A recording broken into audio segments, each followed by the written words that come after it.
औषध नाही, इंजेक्शन नाही, आता ऑपरेशन शिवाय पाठ आणि मानेच्या दुखण्यापासून आराम मिळवा. NC wellness centre, Naval petrol पंपासमोर, railway line, Solapur. Ashwini hospital आणि नवनीत हॉस्पिटल परिसरामध्ये जुन्या भांडणाचा राग मनात धरून 2 गटात तुंबळ हाणामारी झाली. यात दोन्ही गटातील तरुण जखमी झाले असून सदर बाजार पोलीस ठाण्यात दोन्ही बाजूंनी परस्परांविरुद्ध फिर्याद दिली आहेत. यात एकूण 16 जणांवर गुन्हा दाखल झाला आहे.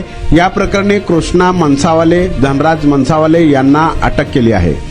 पहिल्या गटानुसार फिर्यादी सुमित सूरज शिवसिंगवाले राहणार रोदी गल्ली यांचा भाऊ शुभ महा आरोपींच्या घरासमोरून जात असताना त्यांच्या अंगावर झाडू मारतानाचा कचरा उडाल्यावरून आरोपींसोबत झाला होता. याच जुन्या भांडणाचा राग मनात धरून गुरुवारी रात्री 8:30च्या सुमारास सुमित आणि त्याचे मित्र दुचाकीवरून जात असताना आरोपींनी त्यांना अश्विनी हॉस्पिटलजवळ थांबवले. आरोपी गोविंद मनसावाले यांनी सुमितच्या पोटात चाकू खुपसला तर प्रताप याने डोक्यात फरशी मारून जीवे मारण्याचा प्रयत्न केला.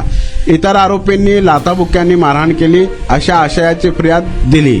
या प्रकरणी प्रताप मनसावाले, रोहन मनसावाले, कृष्णा मनसावाले, धनराज मनसावाले, गोविंद मनसावाले व इतर 2 ते 3 जणांविरुद्ध गुन्हा दाखल झाला आहे. दुसऱ्या गटातील गोविंद अनिल मनसावाले राहणार कुमटानाका यांच्या फिर्यादीनुसार ते नवनीत हॉस्पिटल समोरून जात असताना दुपारी प्रताप आणि सुमित यांच्यात झालेल्या भांडणात गोविंद सामील असल्याच्या रागातून आरोपींना धारदार हत्याराने गोविंदाच्या पोटावर आणि हातावर वार करून मारहाण केली व गंभीर दुखापत केली. या प्रकरणी शुभम शिवसिंगवाले, सूरज शिवसिंगवाले, दीपक शिवसिंगवाले, अजय शिवसिंगवाले, राज शिवसिंगवाले, आदित्य शिवसिंगवाले, अर्जुन शिवसिंगवाले आणि तानशा सत्तारवाले यांच्यावर गुन्हा दाखल झाला आहे. दोन्ही गुन्ह्यांचा तपास सपोनी कुलकर्णी करीत आहेत. आणि आता अवस्था अशी व्हायला लागली होती की मी बसत किंवा उभं राहत नव्हतो, तर जास्तीत जास्त झोपून राहायचा प्रयत्न करायचो.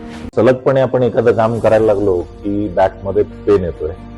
सुरुवातीला मी त्याला इग्नोर करायचा प्रयत्न केला. त्याच्यानंतर मला जाणवलं की इग्नोर करून हे काही कमी होत नाही. या ट्रीटमेंटच्या दरम्यान मला कुठल्याही गोळ्या किंवा इंजेक्शन घेण्यासाठी सुचवलं गेलं नाही. मला पाठदुखीचा खूप त्रास होता. आयुष हॉस्पिटल जयसिंगपूरमध्ये दाखवलं. त्यांनी त्यावर मला सर्जरीचा सल्ला दिला. त्यामुळे मी आज साधारणपणे 90% पर्यंत रिलीफ आहे.